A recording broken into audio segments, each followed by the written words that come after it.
Okay, on this video, I want to discuss liquidity and future spending for investment.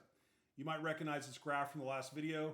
This is where I talked about the 30-year draw period, first 10 years being flat, and then having a drawdown period for the second 20.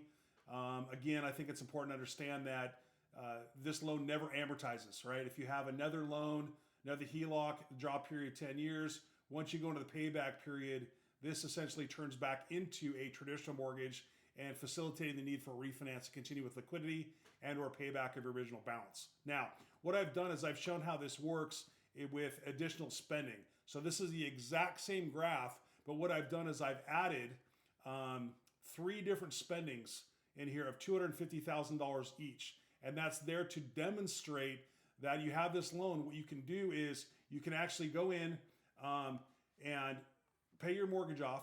Let me just draw this up for you real quick. So the mortgage, your original mortgage gets paid off here. That'd be your payback.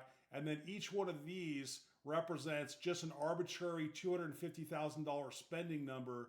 And I put that in there for nothing more than to show you that for the full 30 years, you can use this loan to, investment purposes, vacations. I mean, whatever you want to do. I have a lot of investors that what they'll do is they'll pay it off and then use the HELOC for a down payment on an investment property and start creating cash flows that way.